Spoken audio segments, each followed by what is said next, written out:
E aí galera, bora para mais um vídeo de fechamento? Hoje, segunda-feira, dia 29 de janeiro, estamos na quinta semana de janeiro, ô mêsinho cumprido, hein?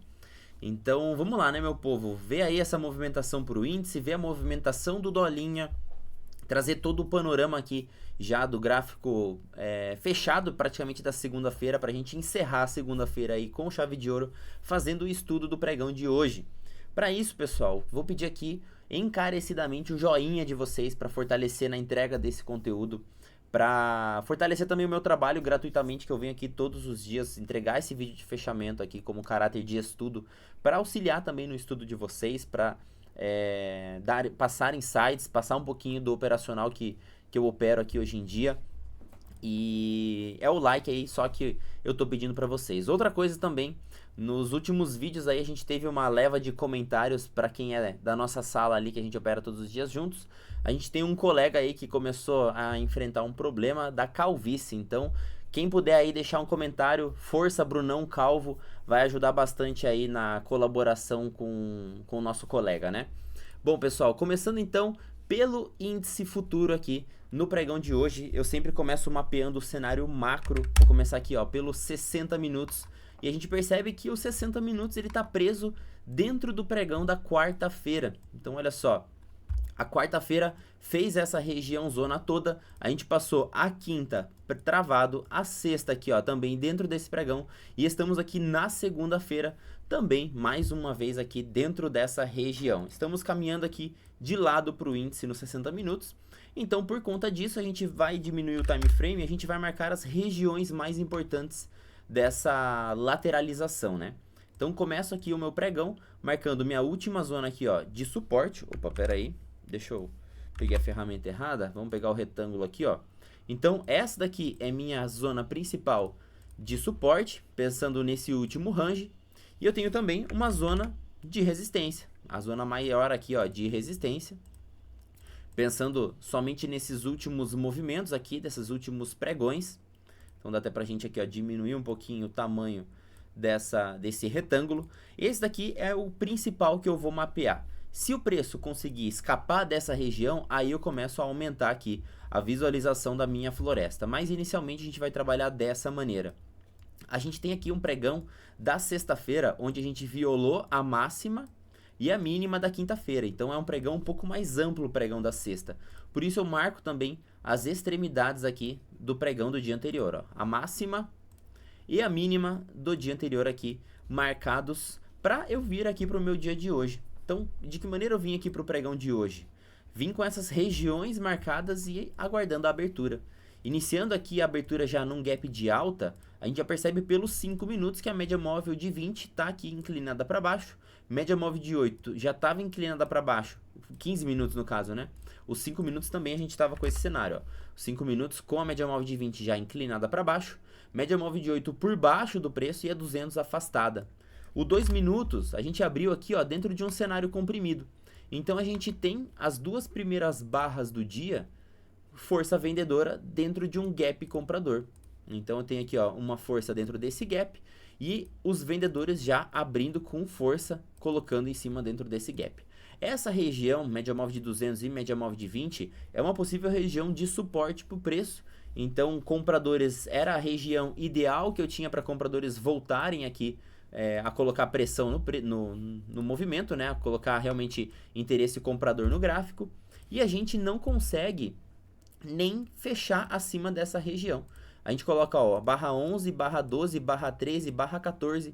Eu tava aqui com a 20, com a 8, com a 200, com a 20 e com a 8. As três alinhadas aqui do jeito que eu sempre gosto.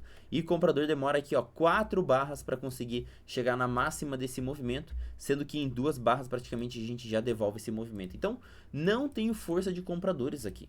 Foi uma região, inclusive, que eu consegui especular uma compra nessa região, mas ele me tirou aqui na proteção. Ele voltou e eu decidi proteger, porque justamente não veio força compradora para defender esse movimento. Então, abortei esse movimento.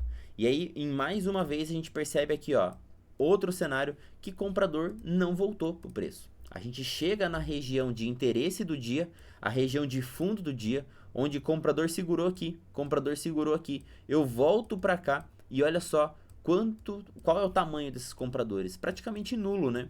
Movimento de venda, aqui eu faço o realinhamento das médias, 20, 8 por baixo, a 200 aqui por cima, e aí essa barra 25 fica um dos melhores gatilhos desse primeiro movimento. Uma top in tail ancorada na 20, ancorada na 200, fechando abaixo da 8, engolindo todo esse movimento com bastante pressão vendedora. Para quem utiliza a região de VWAP aqui, ó, a gente calçou também na VWAP, é um pullback, né, na VWAP, dando sinal de gatilho. Ou a barra 25 ou a própria barra 26 aqui seriam possíveis pontos de entrada. A 26 é a primeira barra que consegue fechar abaixo de todos esses fundos do dia, realmente caracterizando o rompimento dessa região e mostrando essa força vendedora aqui dominante nesse movimento. Quando a gente perde a mínima do dia, a gente já ativa esse movimento de cá, ó, impulsão, correção, continuidade do movimento, um cenário aqui de espelhamento em A. Então eu posso pegar a máxima da barra 1 com a mínima aqui dessa barra, espelhar todo esse movimento para localizar potenciais alvos aqui para baixo.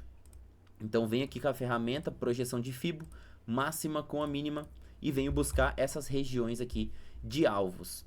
A gente tem um pullback para quem não conseguiu pegar no meio do caminho, quer dizer, para quem não conseguiu entrar no início desse movimento, o único momento possível que a gente tem de entrada é aqui, ó, nesse pullback. Se a gente descer o time frame, é um cenário que eu gosto de fazer bastante, quando o preço ele abre bastante volatilidade, quando ele começa a correr bastante, eu diminuo o time frame para localizar possíveis gatilhos de entrada. E a gente localiza um Bear 180 aqui, ó, em Lock 3. Então, ó, Lock 3 aqui. Uma entrada de Bear 180 para pegar a continuidade desse movimento. Então, para quem ficou de fora, aqui foi a possibilidade de pegar. Depois a gente tem um cenário também de BTTO aqui pelo 1 minuto também, possível de fazer essa entrada. Pelo cenário dos dois, era o acionamento dessa barrinha número 31, a venda. E onde foi a região de alvos aqui que eu tinha traçado para esse movimento? Justamente esse espelhamento. A gente tem uma confluência nessa região, que é região do preço bola. Eu já comento aqui vários vídeos de fechamento sobre região do bola, então é 129 bola, casando com alvo de 100% do movimento aqui, do espelhamento do dia. Outro fator também que me fez colocar essa grana no bolso nessa região foi a sequência de barras que eu tenho. 1, 2, 3, 4, 5, 6 barras consecutivas.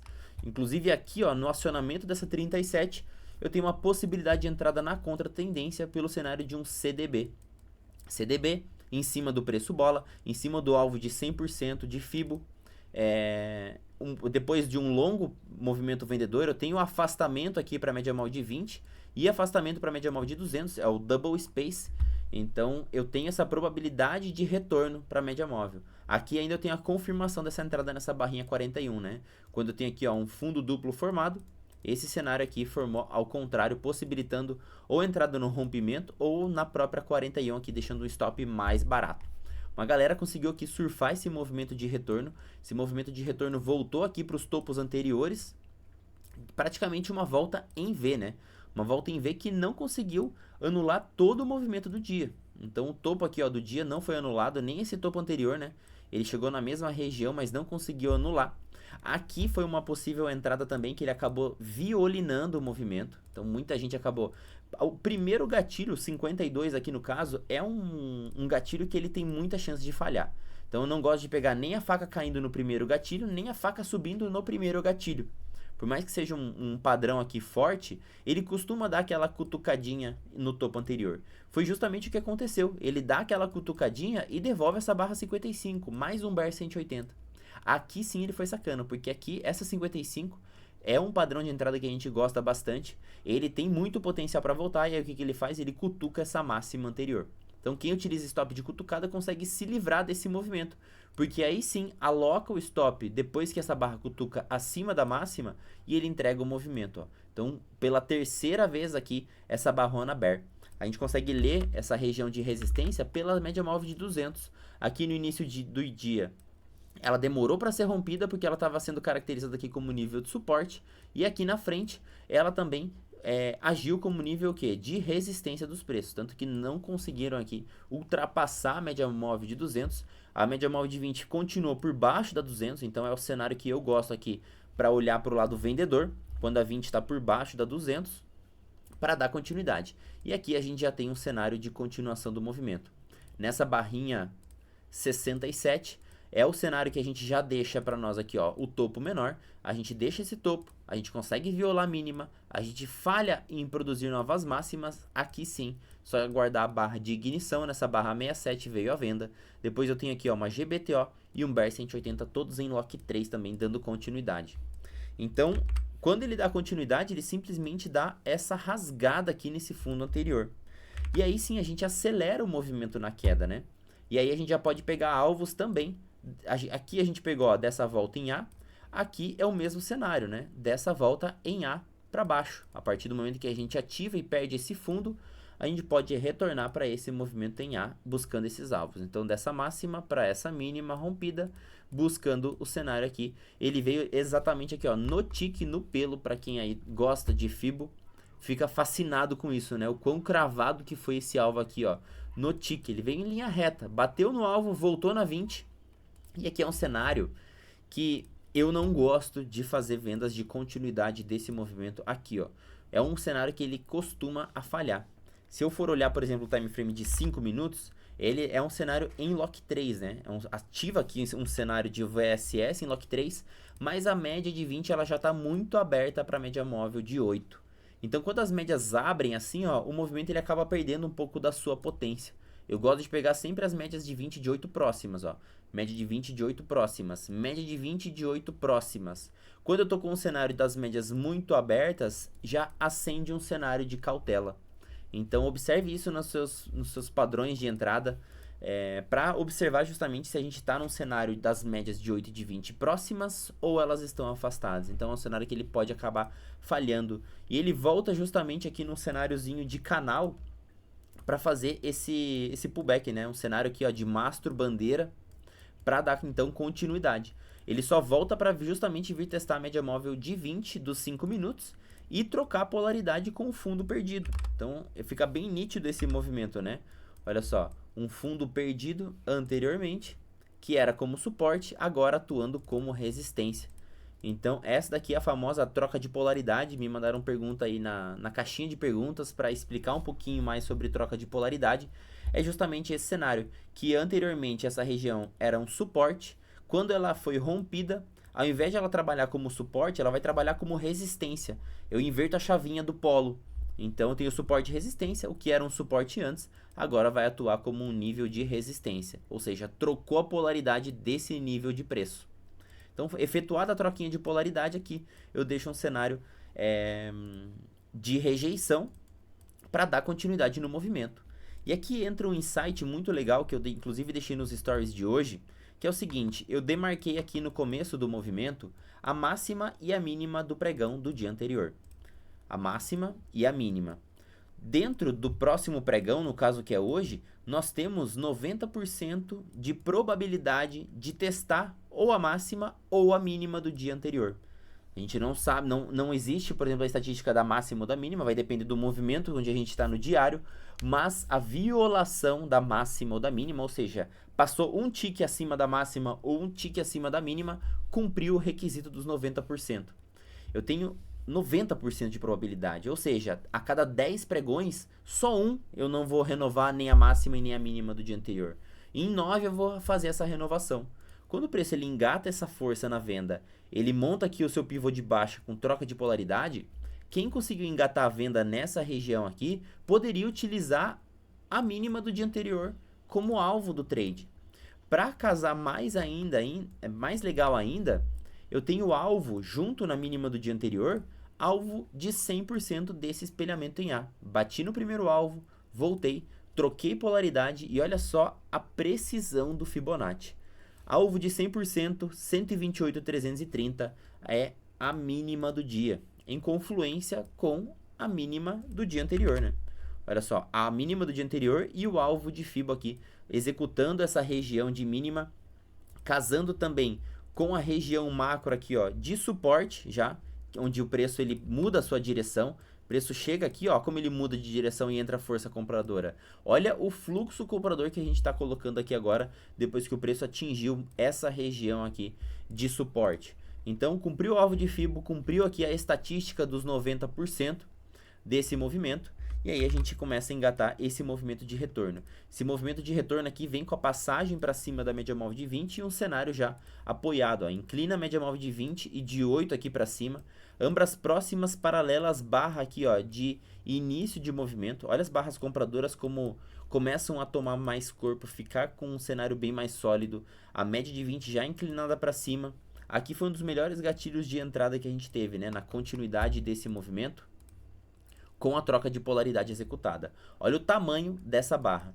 Isso aqui é um cenário de gift, onde eu posso fazer a entrada na eliminação da cor vermelha, ou então no próximo cenário que ancora aqui nas médias.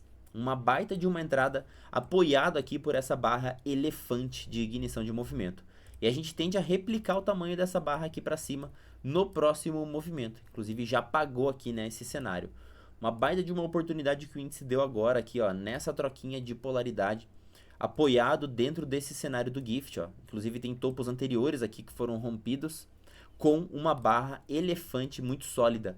Isso aí caracteriza o quê? Bons rompimentos, né? Para eu romper regiões eu preciso de barras sólidas. Como foi aqui o rompimento desse suporte, ó, duas barras sólidas e aqui agora rompendo o nível de resistência anterior, mais uma troca de polaridade. O que era resistência aqui, o que era resistência aqui, atua do lado de cá como nível de suporte. Ancorou em todas as médias, deu barra aqui de continuidade do movimento. Já andou, vamos ver quantos pontos aqui. Olha aí, ó, 300 pontos praticamente do possível ponto de entrada aqui nessas barras compradoras. E esse foi o movimento do índice para hoje, né? Fibo aqui, cravando máximas e mínimas dos movimentos. Vamos para o dolinha, vamos visualizar aqui esse doletas, um cenário que a gente tinha aqui já bastante congestionado também nessa região. Pelos 60 minutos a gente já observa o quê? Uma região de fundo anterior, a gente já tinha demarcado essa região nos outros cenários aí de estudos dos vídeos de fechamento da semana passada, essa zona compradora de suporte. Então era uma região aqui que o preço ele realmente está com muita dificuldade de conseguir romper. Eu já tive o apoio aqui ó, da média móvel de 20 para conseguir fazer o rompimento dessa média móvel de 200 e mesmo assim eu não consigo. Olha só a quantidade de compradores defendendo essa região. No final do pregão da sexta-feira, a gente já deixa aqui indícios de um fundo ascendente. Ó. Eu tenho esse fundo, o preço testa as médias e ele não quer dar continuidade no movimento. Hoje, pelos 60 minutos, a gente deixa uma barra calçada aqui ó, na média móvel de 20, média móvel de 8, um ponto contínuo. Inclusive ele falhou, né? Então ele gera o stop desse movimento que gerou aqui um pico de volatilidade tremenda. Vamos diminuir o time frame e o que eu esperaria desse dólar aqui, né, para fazer alguma coisa. Eu mapeei o range do pregão de ontem. Então o range do pregão de ontem, um cenário inclusive muito parecido com o índice futuro, onde a gente tem aqui ó, máximas e mínimas traçadas. A gente chega na região da máxima, deixa aqui ó, um gatilho vendedor. Inclusive essa barra aqui, ó, pelos 2 minutos, essa barra número 15 é um gatilho vendedor. Eu já fiz alguns trades parecidos aqui com ela. É uma RBR, uma Red Bar Reversal, dentro do nosso operacional. Ela foi acionada, ela foi cutucada e depois entregou todo esse movimento. Então, para quem aí executou essa entrada na venda, acabou tomando esse violino dentro dessa barrinha. No rompimento da máxima do dia anterior, um cenário também de armadilha. Dolinha aqui deu uma de índice, né? Fingiu que ia para um lado, foi para o outro. E o preço ataca aqui em linha reta a região. Ó, se a gente pegar todo o movimento dessa máxima até essa mínima da sexta-feira, ele vem em linha reta para a região do 7,6. Ele passa pelo 61, volta na região do 7,6, deixa o cenário possível de fundo ascendente, começa a falhar em cair. Pelo 2 minutos já começa a colocar barras sólidas aqui, ó. Passar para cima da média, ele faz aqui o ritual de passagem que a gente chama dentro da nossa sala. Para quem conhece já sabe que é um ritual aí que o preço costuma fazer. Essa barra 55, o preço vai acumulando dentro dela até conseguir romper aqui o topo anterior com uma barra sólida. Inclusive uma coisa que eu vejo bastante, principalmente no dólar, que acontece quando a gente tem uma aceleração no preço aqui para conseguir aí andar muito rápido, a gente gera gap entre as barras. Então olha só, o fechamento da 66 para a abertura da 67, o fechamento da 67 para a abertura da 68, todas elas com gap de alta, sinalizando a pressa no preço. Pelos 5 minutos, a gente deixa essa mega barra na melhor localização possível. Inclusive eu comentei com o pessoal ali da sala que é uma barra elefante de ignição de movimento. O que eu espero? Se eu comprar uma barra dessa, eu tenho que colocar o stop no fundo dela. É muito perigoso eu comprar essa barra e querer estopar na metade do movimento, porque é um possível movimento de retorno que o preço pode fazer. Aqui dentro desse cenário, ó, ele deixou essa barrona, o preço esticou um pouco mais. Então, eu considero esse daqui, ó, como um movimento de saída de barra elefante. O preço retorna dentro aqui da região de correção saudável. A anulação da cor contrária já possibilita a compra. Então, eu vou o quê? Deslocando a minha ordem de compra conforme o preço ele vem caindo. A anulação da cor vermelha é a entrada do movimento. A anulação aconteceu aqui, ó, nessa NRB barra 40. É o primeiro gatilho de continuidade que nós temos dentro do dólar-linha, já próximo da média móvel de 20. Olha o cenário, mais uma vez aqui que eu dei a dica com o índice. Quando que o preço ele tem potencial para dar continuidade, ou então para iniciar um movimento? Média móvel de 20, média móvel de 8, ambas próximas e paralelas aqui, ó. Média abre aqui, ó, média de 20 com a média de 8, o cenário acaba voltando. Quando o cenário afunila de novo, a média de 20 próxima e paralela aqui com a média móvel de 8, o que acontece? O preço dispara mais uma puxada. E aí, o que a gente pode fazer para medir alvos, né? A gente pode pegar espelhamento, a gente pode pegar projeção de movimento. Primeira região de alvo possível é o espelhamento aqui, ó, intraday, após ser rompido, pullback, continuidade do movimento. Então, posso pegar espelhamento entre essa mínima e essa máxima e jogar para cima. Primeiro, segundo, terceiro e quarto alvo cumprido. Todos os nossos alvos aqui foram cumpridos, né? Eu também posso pegar, deixa eu deletar esse movimento aqui, também posso pegar alvos de projeção do movimento. A mínima com a máxima dessa barra aqui projetada para frente. E olha só que legal, a gente tem primeiro e segundo alvo aqui cravando a máxima desse movimento, projetado aqui, ó, impulsão, correção, projetado esse movimento para cima. Então, um movimento bem bonito aqui do dólar, mais de 2, 3 pernadas aqui desse movimento, cenário todo alinhado, muito legal. Inclusive, se você quer aí, ó, ter essa leitura, operar junto com a gente todos os dias, na descrição do vídeo aqui vai ter como você preencher a lista de espera e participar da próxima turma que vai começar no dia 19 de fevereiro. Então, temos aí mais 20 dias para a gente começar para valer aí nossa jornada 2024. E é isso, meu povo. Agradeço aí o like de todo mundo, a visualização. Tamo junto, uma ótima semana e até amanhã.